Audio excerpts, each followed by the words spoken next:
Welcome to Galaxy Humane. Ici, on ne raconte pas les histoires avec des voix synthétiques ou des discours aseptisés. Ici, c'est le vrai bazar humain. Et franchement, sans ce foutoir émotionnel, ça vaudrait quoi, l'humanité? La première chose que Zen enregistra, ce fut l'air, chargé de pollen, blindé. La seconde, une odeur agressive mais étrangement chaleureuse. De la fumée de barbecue. Un observateur vorticène standard aurait aussitôt classé l'endroit comme zone allergène de niveau critique. Mais Zen n'était pas là pour la météo. Sa mission était claire. Observer les humains, leur chaos, leur logique bancale, leur manière complètement absurde d'exister. Sa navette, une goutte de métal lisse, silencieuse comme une pensée, se posa dans ce qui ressemblait vaguement à un jardin. Enfin, jardin. Un vieux portique rouillé, une piscine gonflable à moitié morte, des chaises dépareillées jetées n'importe comment. Classement scientifique, bordel total. La porte arrière de la maison s'ouvrit brutalement. Une vague humaine déboula, bruyante, expansive, vivante. La famille Castello venait d'entrer en scène. Zen sortit de la navette, grand, mince peau nacrée qui captait la lumière du soleil. Ses yeux verticaux, fendus comme ceux d'un félin cosmique, observaient tout sans ciller. Calme absolu, presque flippant. « Bienvenue !» cria un homme couvert de farine. « Tu dois être Zen. Moi, c'est Arturo. » Il lui tendit la main, puis, sans prévenir, l'attrapa pour le serrer dans ses bras. Une étreinte massive, chaude, totalement hors protocole. Les systèmes internes de Zen paniquèrent une demi-seconde.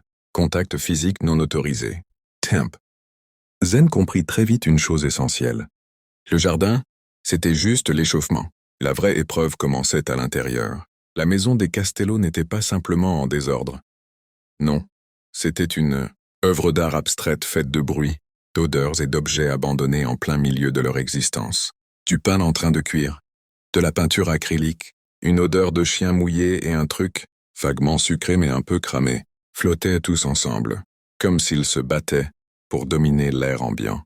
Des livres empilés n'importe comment, des mugs orphelins, des chaussettes solitaires, des appareils électroniques éventrés, ouverts comme s'ils avaient rendu l'âme en plein démontage. De la musique jouait quelque part sans qu'on sache d'où. Plusieurs conversations se chevauchaient. Aucune n'attendait son tour. Un enfer logistique. Zen resta immobile au milieu du salon. Un point fixe dans une tornade humaine. Il activa son journal interne. Évaluation initiale. Unité familiale Castello. Organisation déficiente. Régulation émotionnelle instable. Efficacité spatiale catastrophique. Probabilité de succès de mission. Dépendante du maintien d'une distance émotionnelle stricte. Il nota aussitôt. Maintenir cette distance risque d'être compliqué. Bon, annonça Maria en pointant un couloir. Ça sera ta zone de régénération. La zone en question était une chambre partagée. 2 lits. Un bureau invisible sous une montagne de comics. Et le sol, disons que c'était plus une mosaïque de fringues qu'un vrai plancher. Tu partageais avec Nico, précisa-t-elle. Essaye juste de garder ses expériences de son côté. Bienvenue au centre de commandement, lança Nico avec un sourire jusqu'aux oreilles. Zen scanna la pièce. Son éducation vorticène, ligne propre, couleur neutre, ordre absolu, venait de prendre une claque cosmique. Cette chambre violait au moins 12 principes fondamentaux de l'organisation. Rationnel, un muscle près de son œil tressaillit. Affirmatif, répondit son traducteur. À peine Maria sortit, Nico se jeta sur son lit comme un sac de patates. Ok, règle de base. Mon côté, c'est un pays indépendant, avec ses lois, principalement axé sur les snacks. Ton côté, fais ce que tu veux, tant que c'est pas chiant. Zen posa calmement sa valise minimaliste sur le lit. Puis, sans un mot, il commença. Il ramassa un t-shirt par terre, le plia en un carré parfait, le posa sur l'oreiller de Nico. Il regroupa des baskets dépareillées, en aligna une paire contre le mur. Il empila les BD par taille de tranche, créant un bloc net presque sacré. Nico s'assit, bouche entr'ouverte. Wesh, t'es une machine de ménage ou quoi? Zen continua triant les câbles par longueur, les enroulant avec une précision chirurgicale. L'ordre réduit la charge cognitive et augmente l'efficacité opérationnelle, expliqua le traducteur. Ouais, mais c'est nul, l'ordre, répondit Nico. Le bordel, ça sert à retrouver des trucs que t'avais oubliés. Regarde, il fouilla sous son lit et ressortit une part de pizza fossilisée. Trésor, Zen fixa l'objet. Classement immédiat, biohazard potentiel. Avant qu'il ne puisse répondre, Lily apparut dans l'encadrement de la porte. Silencieuse. Elle tendit son carnet. Un dessin détaillé d'un vaisseau spatial aux anneaux complexes. puis elle pointa Zen du doigt. Il inclina légèrement la tête. Ses capteurs biologiques détectèrent alors quelque chose de nouveau. Faible, chaud, inexplicable. Il l'enregistra comme anomalie émotionnelle mineure. Et pour la première fois depuis son arrivée, il laissa volontairement une partie du chaos intacte. Le lendemain matin, Zen découvrit que le petit déjeuner humain n'était pas un repas, c'était un événement social chaotique, avec des glucides en guest star. Arturo occupait la cuisine comme un chef d'orchestre surexcité, retournant des pancakes avec une gestuelle théâtrale. Certains atterrissaient dans l'assiette, d'autres finissaient par terre, immédiatement engloutis par Barnaby, un chien énorme et poilu qui semblait fonctionner uniquement à l'instinct et à la gravité. Maria lisait les infos sur sa tablette tout en préparant du café et en répondant, sans lever les yeux, aux 50 questions de Nico sur les trous noirs. Techniquement, oui, tu serais étiré comme un spaghetti, dit-elle. Mange. Sadie filmait tout. Téléphone levé.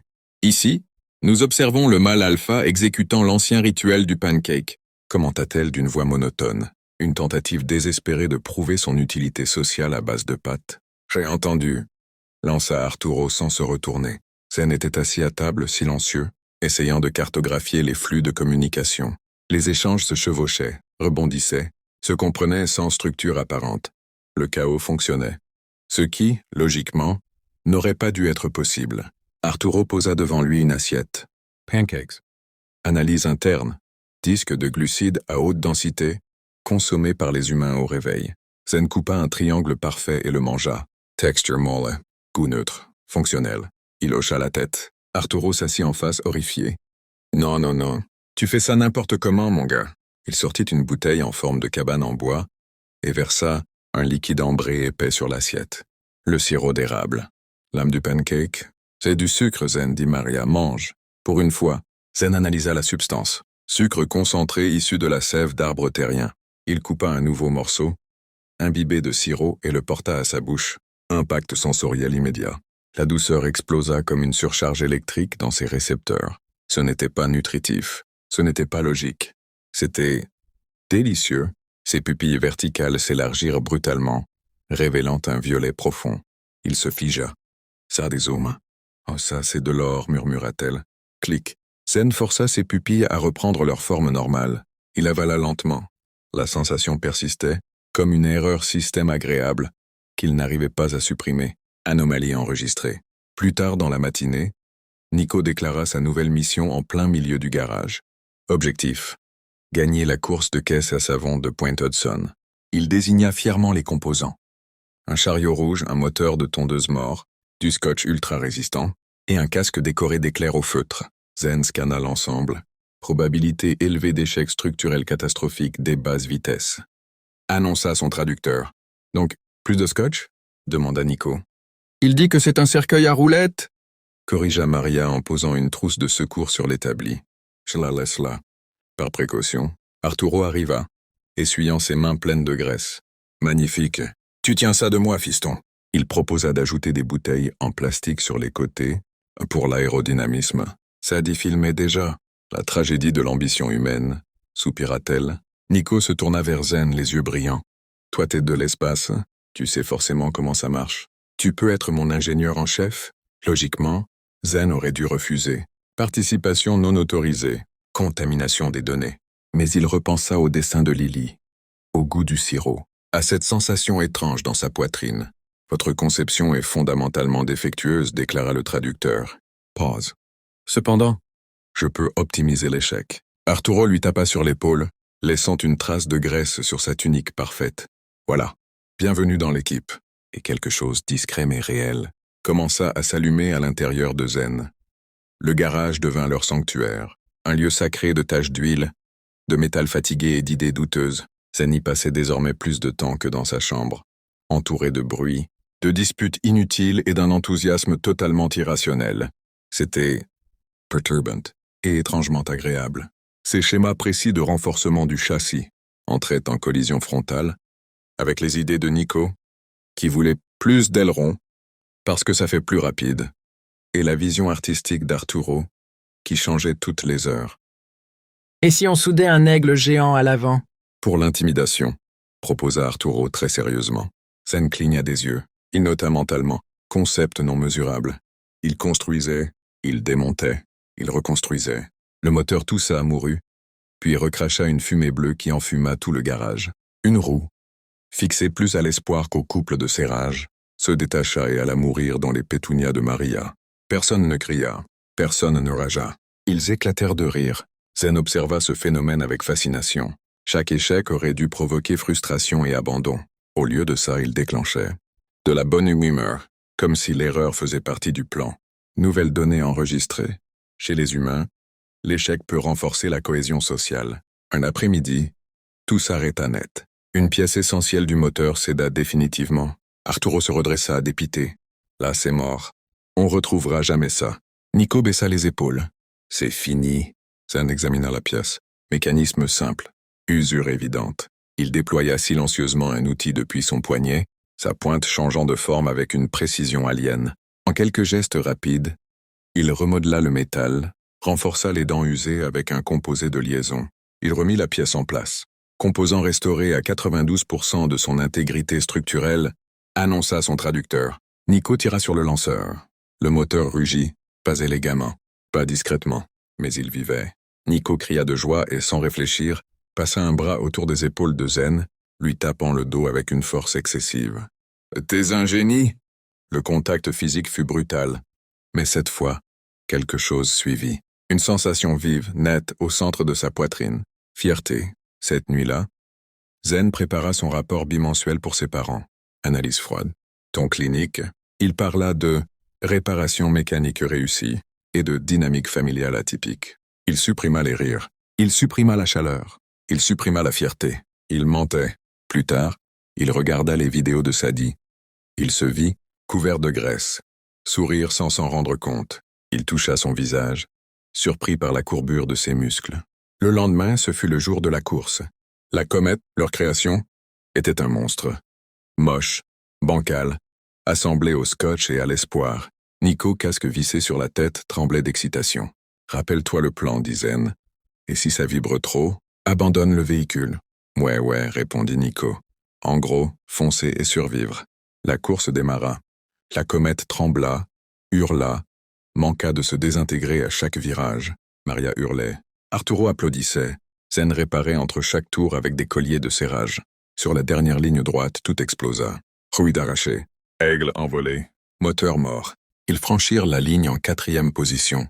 Le silence tomba. Puis Nico sortit du cockpit couvert de suie, bras levés. Le public applaudit. La famille envahit la piste et les engloutit dans une étreinte collective. Ils avaient échoué. Magnifiquement. Assis dans l'herbe, une glace fondant dans la main, Zen sentit la vague l'envahir. Joie, soulagement, fierté partagée. Cette fois, il laissa ses pupilles s'ouvrir. Et il ne nota rien dans son journal. Le lendemain, la maison était trop calme. Pas le calme normal, pas le calme reposant. Un calme lourd, faux. Comme si quelqu'un avait baissé le volume d'un monde entier. Zen le sentit immédiatement. Les données biologiques de Maria étaient instables. Respiration courte, rythme cardiaque élevé. Elle tenait un papier à la main. Immobile dans la cuisine. Ton niveau de stress est critique, observa son traducteur. T'es nul pour rassurer les gens, répondit-elle avec un sourire cassé. Le soir, toute la famille fut réunie dans le salon. Arturo parlait, mais sans son énergie habituelle. Le café, ça va pas les enfants. On est à sec. Dernier avertissement. Le mot tomba comme une enclume. Nico se figea. Sadie baissa son téléphone. Lily leva lentement les yeux de son carnet. Zen comprit, le daily grind ce n'était pas juste un boulot. C'était le cœur, la source, le moteur. Cette nuit-là, la solution vint de Sadie. Le festival d'été, dit-elle simplement. Premier prix documentaire. 5 000 $. Silent. J'ai déjà le sujet. Ajouta-t-elle en regardant Zen. Lui, depuis le premier jour. Un alien qui découvre une famille. Une famille qui sauve un alien. Zen sentit le poids de leur regard, de leur espoir. Accepter, c'était briser définitivement son protocole. Refuser, c'était les abandonner. Il hocha lentement la tête. J'accepte. Le tournage fut un chaos glorieux. Arturo rejouait ses exploits culinaires. Maria balançait des punchlines sèches. Nico aidait partout sans vraiment aider. Lily dessinait Zen encore et encore. Et Zen participait. Il ne faisait plus semblant d'observer. La veille du festival, l'appel arriva. Ses parents, ils venaient le récupérer. Le lendemain soir, sous l'écran géant du parc, le film fut projeté. Rire, Larmes, silence, applaudissements, victoire. Le café était sauvé. Puis le ciel s'ouvrit. La navette descendit, froide, parfaite, silencieuse. Randy et Lizara avancèrent. Logique, impeccable, inhumain. L'expérience est terminée, dit la voix de son père dans son esprit. Zen hésita. Puis Lily attrapa sa main. Ce geste, simple, définitif, il inspira comme un humain. Mal, profondément, inutilement. Je préfère ça à la logique, dit-il à voix haute, la voix tremblante. Je veux être humain. Silent. Maria s'avança. Il est famille, et la famille, ça reste. Arturo, désespéré mais brillant, lança. Venez manger. Ungrilled cheese. Après, on discute. Contre toute attente, ils acceptèrent. Une bouchée, puis une autre. Pupilles dilatées, choc sensoriel. Ils virent le film, virent leur fils heureux. Comprirent. Plus tard, Randy posa une main hésitante sur l'épaule de Zen. Reste! La navette repartit. La maison retrouva son bruit, son bordel, sa vie. Zen s'assit au milieu du salon, entouré de rires, de disputes et d'amour mal rangés. Welcome to Galaxy Humane. Il était enfin chez lui,